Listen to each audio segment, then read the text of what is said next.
It all started on what should have been a normal evening. I had come back home earlier than planned, hoping to surprise my family and finally enjoy some peace after a long week. But the moment I pulled into the driveway, something felt off. Neighbor Karen, the one who always seems to be watching everyone's business, was already standing at the edge of my yard, phone in hand, glaring at me like I didn't belong there.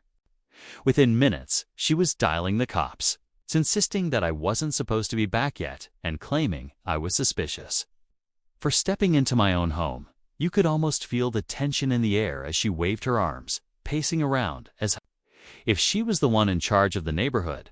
The cops arrived quickly, and instead of listening to me, Karen rushed to them, pointing and raising her voice, telling them I shouldn't even be on the property. My mind was racing. Why was she so eager to push me out? And what exactly was she hiding? Neighbors peeked out of their windows, some whispering, others shaking their heads. Karen stood taller, convinced she was about to win this little battle she started.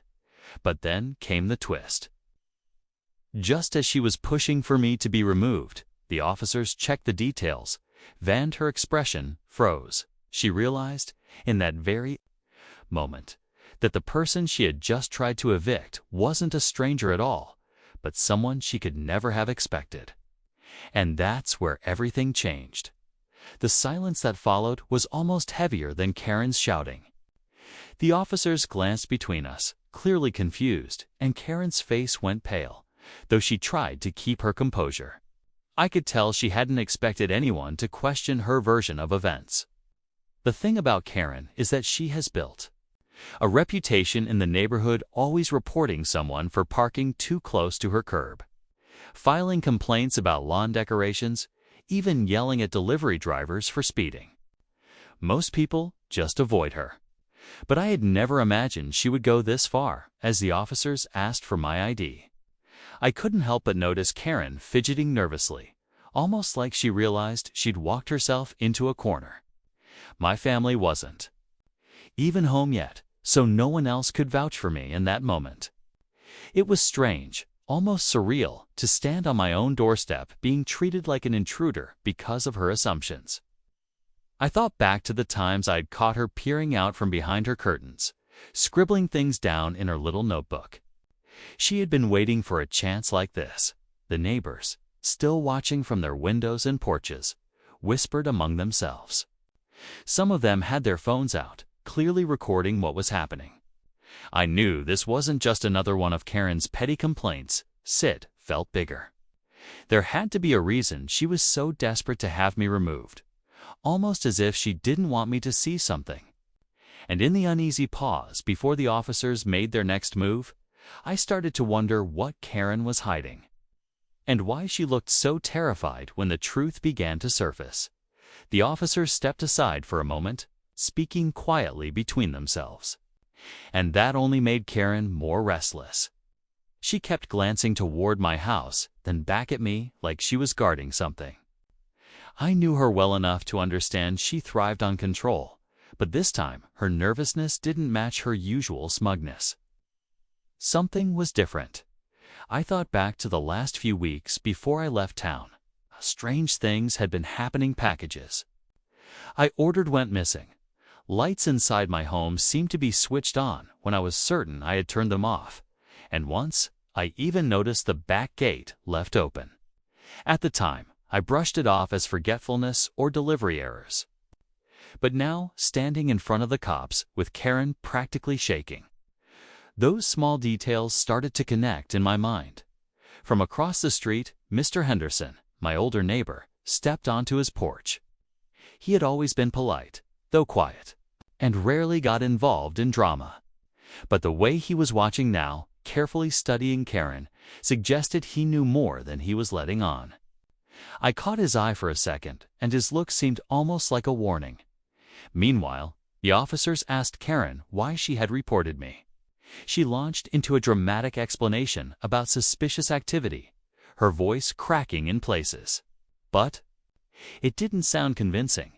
The more she talked, the clearer it became that she wasn't just annoyed by me returning early, she was scared. scared of something I hadn't yet discovered. And as the night stretched on, I realized this wasn't just about Karen being nosy. There was a deeper reason behind her desperate attempt to keep me away from my own home. Man, the truth was about to unravel in ways none of us expected. The officers finally turned their attention back to me, asking simple questions: where I had been, why I returned early, whether I had proof that this was my house. I answered calmly, pulling out my ID and keys, but I could feel the eyes of the entire street locked on us. Every word I spoke seemed to tighten the tension in the air. Karen stood a few steps away, arms crossed tightly, her lips pressed into a thin line. She wasn't smirking anymore. She was pale, almost trembling, and her gaze kept drifting back toward my living room window like something inside was haunting her. I unlocked the front door slowly, the metallic click echoing louder than it should have. Karen flinched. The officers exchanged glances, clearly noticing her reaction.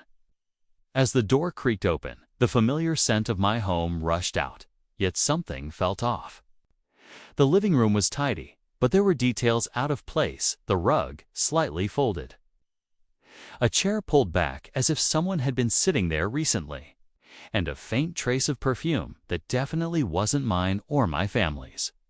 Karen tried to step forward, her voice sharp as she insisted the officers stop me from going inside. Her words tumbled over each other, desperate and shaky. The more she protested, the more suspicious she looked. The neighbors whispered louder, some even gasping as if they too had pieced something together. At that moment, the officers asked her directly why she was so invested in keeping me out of my own home. Karen froze, her eyes wide, her breath quickening. And in that heavy silence, became clear the truth she had been hiding was about to break wide open.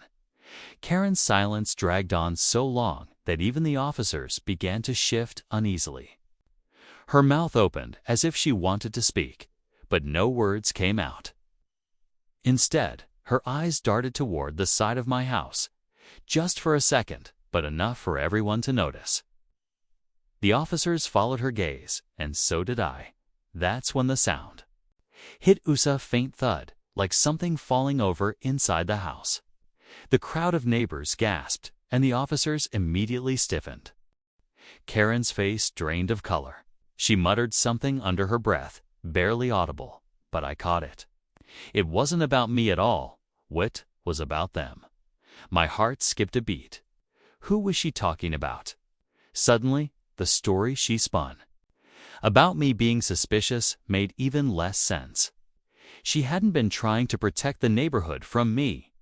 She had been trying to cover up something or someone inside my own home. The officers moved quickly toward the door, hands near their belts, while Karen's voice rose again, this time frantic, pleading with them not to go in. Neighbors leaned in closer from their porches, holding their breath. Mr. Henderson, still standing across the street, shook his head and muttered, "I knew this would happen," loud enough for me to hear. His words sent a chill through me.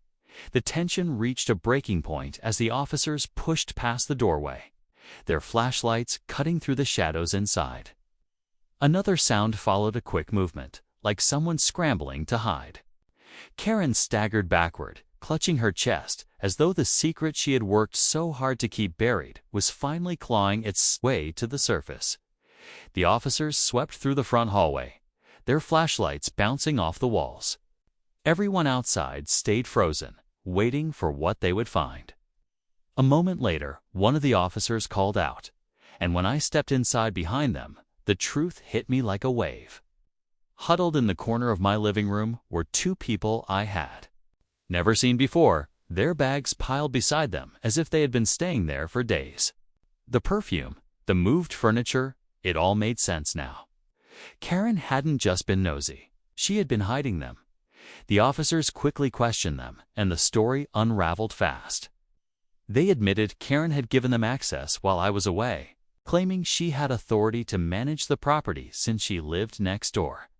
My mind spun. She hadn't just called the cops to evict Mish. She had been terrified I'd walk in early and discover her entire scheme. The realization left the neighbors buzzing. Whispers sharp with disbelief. Karen tried to defend herself, saying she was helping out friends and that I wouldn't have noticed anyway. But her excuses only dug her deeper. The officers turned their focus to her, and she broke down under the weight of it all. Realizing the entire neighborhood had witnessed her lies collapse. Just when I thought the drama had peaked, Mr. Henderson stepped off his porch and finally spoke up.